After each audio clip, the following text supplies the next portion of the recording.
Assalamualaikum warahmatullahi wabarakatuh. Selamat pagi, selamat siang, selamat sore, dan selamat malam, tergantung dari teman-teman yang menonton video kali ini. Jadi di video kali ini saya membuat playlist baru di YouTube saya yang saya beri nama dengan Indah, Informasi Dapodik. Jadi di playlist kali ini atau di video kali ini saya akan mencoba menyampaikan informasi-informasi yang terdapat di berbagai sumber website atau media sosial, tapi yang sumbernya bisa dipercaya. Jadi salah satunya adalah saya tertarik menyampaikan ulang sekaligus mungkin lebih menjelaskan lebih detail yang mungkin saya ketahui, yaitu terkait dengan Instagram resmi Dapodik, yaitu bisa teman-teman kunjungi di sini @dapodik_official.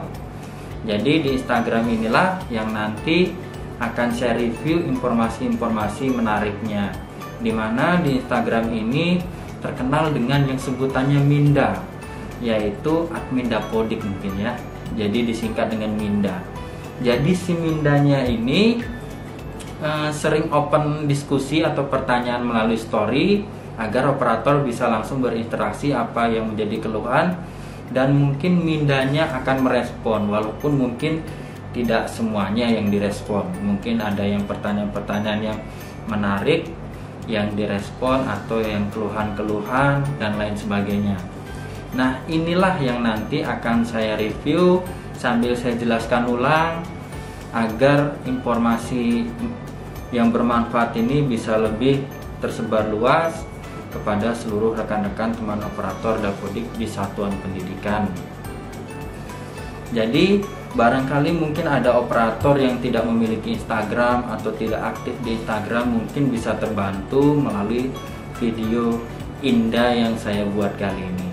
Jadi tanpa berlama-lama, langsung saja saya akan mereview dan menjelaskan terkait dengan informasi yang akan saya sampaikan.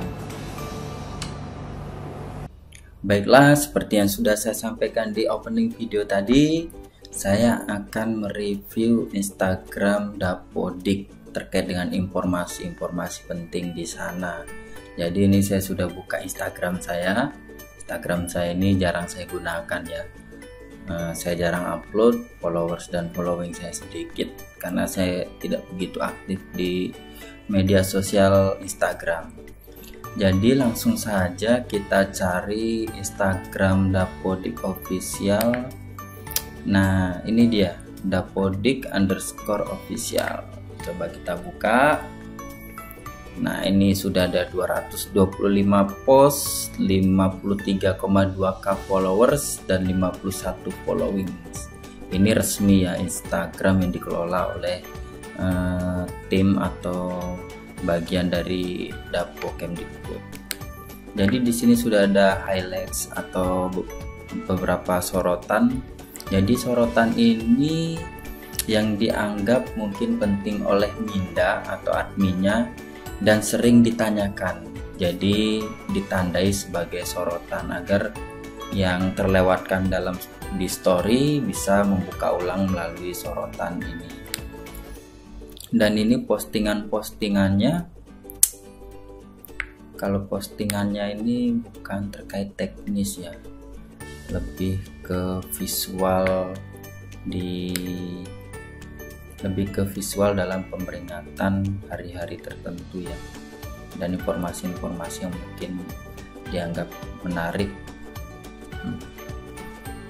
Jadi pertama ini di sini masih ada story yang aktif di 24 jam terakhir. Jadi pertama coba kita sama-sama buka story yang masih aktif ini. Ini masih aktif. Ini sesi tanya jawab ya, open diskusi oleh Minda. Oke, sebentar. Oke, saya post. Ini ada yang tanya nih, Minda, cara merubah non induk di kesetaraan atau PKBM karena induk saya formal, saya double induk.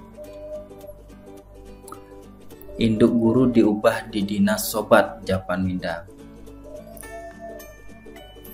Jadi benar ya, untuk perubahan satmikal atau induk non induk pendidik dan tenaga kependidikan itu kewenangannya ada di Dinas Pendidikan Provinsi.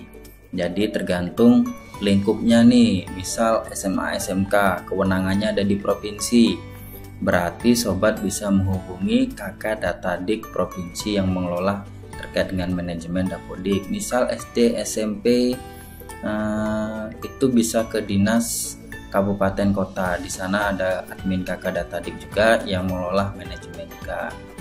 Nah, jadi kurang lebih seperti itu ya. Coba kita next. Oke, ada yang tanya lagi, Minda, kalau data siswa di ANBK belum di next, belum saya post. Minda, kalau data siswa di ANBK kurang 1 gimana ya? Ini udah meleset dari dapodik nih, meskipun ada kaitannya. Dijawab Minda nih, seputar ANBK bisa konsultasi ke Pusmenjar ya sobat. Ya benar sekali jawaban Minda, karena dari ANBK ini itu lebih tupoksinya bukan ke terkait dapodik, tapi itu ada ke Pusmenjar. Jadi langsung di teks nih Instagramnya Pusmenjar. Tapi saya mencoba mengulas sedikit di sini. ANBK kurang 1 gimana ya? Ini kurang 1 ini mungkin bisa lebih dijelaskan ya sobat. Kurang 1 ini ataukah emang siswanya kurang dari, misal ini yang tanya dari jenjang SMA ya, ataukah ini SMA SMK? Asesmen ini kan untuk SMA SMK minimal samplingnya itu 45 utama, 5 cadangan. Nah yang dimaksud ini ataukah siswa di sekolahnya kelas 11 itu kurang dari jumlah itu, ataukah ada yang hilang atau gimana nih, karena penjelasannya beda-beda. Kebetulan saya kurang lebih tahu juga terkait dengan ANBK. Jadi mungkin nanti kalau yang nanya ini lihat video saya, kalau mau tanya lebih jauh bisa langsung di kolom komentar. Oke, saya next. Selanjutnya ada yang tanya, Min, kalau salah input jenis kelamin gimana? Min, kalau salah input jenis kelamin gimana? Belum sinkron juga. Dijawab Mindanya nih, sinkronkan dulu, edit di verbal PD ya sobat, jangan lupa potong kambing. Nah, ini gaya Minda Dapodik menjawab, selalu ada leluconnya. Kalau pertanyaannya ini mungkin dianggap mudah, mungkin ya dianggap mudah oleh Minda, jadi kadang Mindanya suka bercanda seperti gini, potong kambing. Aduh, bingung juga saya nih. Jadi setahu saya untuk jenis kelamin itu perbaikannya di verbal PD, nama ibu kandung, tempat tanggal lahir, NIK, jenis kelamin itu di verbal PD, dimana verbal PD sekarang tidak perlu untuk edit identitas, tidak perlu upload dokumen pendukung. Jadi mereka langsung memvalidasikan data verbal PD di sekolah kita dengan data Dukcapil. Apa data Dukcapil? Yaitu data kependudukan atau yang ada di KK. Jadi misalnya salah terketik pas membuat di Dapodik laki-laki harusnya perempuan. Nah nanti ketika di verbal PD dirubah saja P, diupdate, kalau dia sukses berarti sesuai dengan data Dukcapilnya. Oke, kurang lebih seperti itu. Lanjut. Minda cuma colek doang disambung ganteng, berarti bisa disimpulkan nih, Mindanya itu ternyata bukan perempuan tapi laki-laki. Oke. Kita lanjut. Oke, selanjutnya ada yang tanya, merubah dari tendik ke guru gimana Minda? Pokoknya yang terkait seperti ini itu di dinas ya sobat. Pokoknya untuk field yang itu terkait dengan aplikasi Dapodik, untuk field yang disable di aplikasi lokal, itu kurang lebih tindak lanjutnya itu ada di manajemen dinas. Ini dijawab Mindanya, perubahan jenis PTK lapor ke dinas sobatku. Oke, benar. Ya tentu benar dong, yang jawab saja admin Dapodik. Oke, lanjut lagi. Minda, saya nanya bagaimana masukkan data siswa yang pindahan. Panjang nih jawabannya. Biasanya sekalian curhat nih Mindanya. Sudah Minda siapkan fitur dengan teknologi tercanggih bernama tarik data peserta didik yang ditanamkan di situs sp.datadik.kemdikbud.go.id hanya dengan mencari nama siswa dari sekolah asalnya. Maka Sobat Data sudah mendapatkan data siswa tersebut tanpa input data ulang. Setelah tampil siswa itu di sp.datadik.kemdikbud.go.id, maka Sobat Data hanya memerlukan tarik data di aplikasi Dapodik agar siswa tersebut masuk ke dalam aplikasi sehingga sobat bisa memasukkan ke dalam rombel. Sebarkan kebaikan ini ke seluruh kontak Anda, maka Anda akan didoakan valid. Amin. Ini salah satu ikhtiar saya, Minda. Saya membantu mereshare ulang dengan video terkait dengan story yang Minda buat. Jadi harapan saya juga sama seperti Minda. Semoga Sobat Data yang lain yang belum melihat di Dapodik Official, siapa tahu terlihat di akun channel YouTube saya. Jadi untuk siswa pindahan itu dicek dulu dia berasal dari mana. Misal dari SMA, sesama jenjang SMA atau SMK, maka itu bisa langsung tarik data dari sekolah sebelumnya. Tapi jangan lupa pastikan dulu data dari sekolah asalnya sudah dikeluarkan dengan jenis mutasi, maka baru bisa datanya itu ditarik di sekolah tujuan dia pindah. Ingat ya, sudah dikeluarkan dari sekolah asal dengan jenis registrasi keluar di sekolah asal itu mutasi, karena data yang bisa ditarik oleh satuan pendidikan tujuan itu hanya yang berjenis registrasi pengeluarannya itu dengan jenis mutasi. Izin Minda saya menambahkan sedikit, mungkin bisa lebih jelas untuk diketahui rekan Sobat Data. Oke, next. Min, apakah memang belum bisa kita tarik siswa lulusan KB tahun 2021 di akun SSOTK Min? Jika KB sudah meluluskan manual dan sinkron, maka nama PD tersebut tampil di fitur tercanggih tarik data PD yang Minda jelaskan tadi. Oke, sama. Kita next saja. Tanya lagi nih, tanggal kelahiran beda antara kakak dan akte, gimana Minda? Ya gimana jawaban Minda ya? Dia ragu juga mau menjawab. Tapi izinkan saya memberikan statement terkait dengan pengalaman saya di lapangan. Validasi data di Verval PD itu bukan mengkerucut ke akte. Karena mungkin saya tidak tahu dalam sistem akte ini apakah ada sistem tertentu atau dia sistemnya terintegrasi dengan data Dukcapil atau KK. Yang jelas yang saya ketahui validasinya itu sesuai dengan data Dukcapil atau data KK. Artinya kalau tanggal kelahirannya beda antara KK dan akte, ini yang mau gimana? Mau disesuaikan di Dapodiknya atau mau disesuaikan di antara KK dan akte? Yang jelas bisa mengkerucutnya adalah ke data KK. Mungkin penjelasan saya seperti itu, kalau salah mohon dikoreksi. Selanjutnya, PAUD dan kesetaraan kelihatannya simpel, ternyata lebih komplit dari jenjang didaksima. Ini informasi dari Mindanya, bukan di tanya jawab. Selanjutnya ini tanya jawab lagi. Kalau jadwal pelajaran Dapodik diubah sekarang, apa nggak apa-apa Min? Ya mau diubah kapan lagi sobat? Ya mau diubah kapan lagi sobat? Saya kurang paham dengan satu ini. Saya lewatkan saja. Pas login versi 2022.a ternyata nggak bisa login salah password. Gimana ya? Ternyata belum registrasi seiring terjadinya di kota-kota. Kabupaten juga. Karena nggak menyalahkan juga jawaban Minda seperti ini.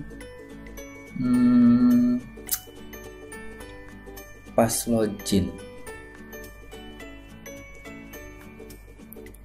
login ini dia sudah registrasi atau belum? Harusnya kalau sudah registrasi tidak ada masalah, tapi kalau belum registrasi ya gimana mau login? Oke, Oke, next saja. Min, boleh tidak satu aplikasi Dapodik, 2 lembaga SD dan PAUD? Boleh dong. Jawaban Minda nih boleh dong nih, maksudnya gimana nih? Kalau beda laptop boleh, tapi kalau laptopnya satu, setahu saya tidak bisa deh. Oke, tapi Minda kadang jawabnya nih boleh dong. Sebenarnya itu boleh dongnya ada penjelasan berikutnya. Satu aplikasi Dapodik, 2 lembaga. Kalau jawabannya normal harusnya tidak bisa ya, karena satu aplikasi Dapodik itu satu registrasi dengan menggunakan satu kode registrasi, yaitu kode registrasi itu yang dimiliki masing-masing berbeda di satuan pendidikan. Oke, saya next saja. Minda, kalau masalah verbal yayasan hubungi siapa? Oke, ini bisa hubungi ult.kemdikbud. Ini Instagram dari unit layanan terpadu Kementerian Pendidikan dan Kebudayaan. Min, sekolah saya ganti operator. Untuk yang baru udah registrasi di SDM, akun udah aktif, terus gimana? Selamat bekerja. Luar biasa. Oke, mungkin di sini saya bantu menjelaskan. Jadi sobat data ini ganti operator, sudah benar, dia sudah registrasi di SDM, akun udah aktif, ya udah kerja. Tapi kalau di Dapodiknya jadi perlu dibedakan ya. Di SDM ini akun untuk SSO, yaitu akun yang terkait dengan verbal PD, verbal PTK, verbal SP, verbal ponsel, apalagi ya, kayaknya itu deh. Nah, tapi kalau Dapodik ini sesuai dengan akun yang didaftarkan di manajemen dinas. Jadi kalau akunnya mau disamakan dengan akun SDM operator baru, sobat data harus membuat atau menghubungi operator Kakadatadik manajemen dinas untuk melakukan penonaktifan data akun admin Dapodik yang lama, lalu masukkan data akun atau user operator yang baru. Oke, lanjut. Minda lagi banyak kelirunya, istirahat dulu ya sobat. Nah, kayaknya lelah, Mindanya lelah. Oke, next. Info GTK bisa dibuka tapi ada tulisan sedang uji coba. Kenapa? Bertanya pada jawaban sendiri. Ya, benar. Terkadang emang pertanyaan dari rekan sobat data ini ada yang aneh ya. Sudah tahu tulisannya sedang uji coba, ya berarti untuk seluruh data yang ada di dalamnya, meskipun itu sudah data inputan yang terbaru, tapi dari tim Info GTK sedang melakukan mungkin validasi atau rules tertentu yang mungkin masih terjadi perubahan saat sobat membuka Info GTK. Jadi di situ diberi nama, dikasih tulisan sedang uji coba.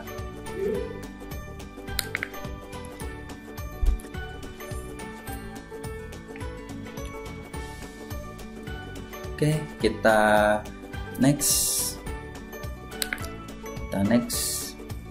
Minda, boleh nggak jenis PTK kita ubah sendiri di Dapodik? Bukan nggak boleh, tapi nggak bisa. Mungkin ini yang bertanya nih, dia operator Dapodik Satuan Pendidikan, dia juga sebagai operator manajemen dinas. Bisa jadi nggak ya? Aduh, nggak tahu deh. Kalau dia hanya operator Dapodik Satuan Pendidikan, ya tentu saja bukan nggak boleh, tapi nggak bisa karena tidak ada akses untuk merubah jenis PTK di aplikasi Dapodik Satuan Pendidikan. Oke, next. Kenapa APK Dapodik bisa 2 laptop Min? Kepengen APK Dapodik bisa 2 laptop Min? Bisa tak? Dijawab admindanya nih, bisa dong. Aplikasi Dapodik diinstal di banyak laptop, kan cuma install aja. Ya nggak bisa satu sekolah registrasi di banyak laptop. Oke, jawaban Minda benar, tapi mungkin saya di sini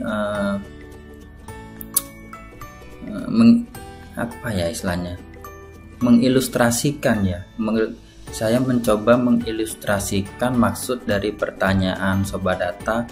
Kepengen APK Dapodik bisa 2 laptop bisa tak?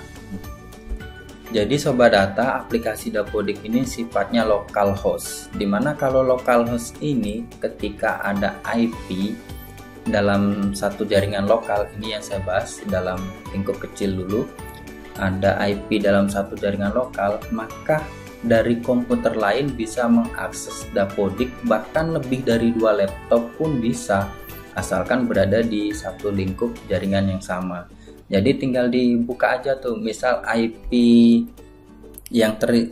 laptop yang terinstall aplikasi Dapodik adalah 192.168.100.1, maka komputer lain yang menggunakan jaringan yang sama tinggal diketik aja di web browsernya, di laptop klien ya istilahnya, itu ketik aja di web browsernya 192.168.100 tadi saya bilangnya, .100.1.2 atas bawah 5774, port Dapodik ya 5774, maka akan terbuka aplikasi Dapodik.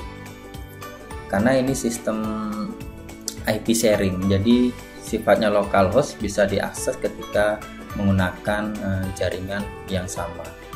Bisa juga dengan IP public. Kalau Sobat Data memiliki IP public di satuan pendidikan, maka bisa diakses dengan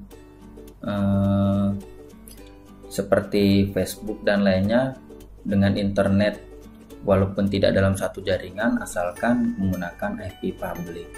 Jadi IP publicnya berapa .25774, atau bisa disamarkan dengan record dan lain sebagainya. Tapi yang jelas kalau sifatnya sharing itu bisa lebih dari satu laptop. Barangkali ingin menginput atau update data secara bersamaan di lab, atau menginput pembelajaran dua orang sekaligus, itu bisa saja. Oke, next. Minda, menurut riset orang yang kelamaan duduk bisa beresiko sakit pinggang. Gimana kita jalan-jalan keluar? Skip saja ya. Ini oke, habis. Jadi itulah di sesi pertama ini saya membahas story 24 jam terakhir yang belum hilang, dan saya di sana menjelaskan mungkin dengan penjelasan yang saya tahu. Mudah-mudahan tidak salah apa yang saya sampaikan. Tujuannya hanya satu, saya hanya ingin menyebarluaskan kebaikan, informasi-informasi bermanfaat yang ada di Dapodik official Instagram ini. Oke, baiklah, itulah informasi yang bisa saya sampaikan. Semoga bermanfaat untuk diri saya sendiri dan untuk seluruh rekan-rekan atau teman-teman operator Dapodik di satuan pendidikan atau di sekolah. Atas kekeliruan atau kesalahan dari informasi yang saya sampaikan, saya mohon maaf jika itu terjadi. Kepada Allah saya mohon ampun. Jika di video kali ini banyak yang menyukai, saya akan membuat video selanjutnya, tetap masih di sesi indah informasi Dapodik. Oke, tanpa berlama-lama, mungkin itu saja yang bisa saya sampaikan. Lebih kurang saya mohon maaf. Kepada Allah saya mohon ampun. Wabillahi taufiq wal hidayah. Wassalamualaikum warahmatullahi wabarakatuh.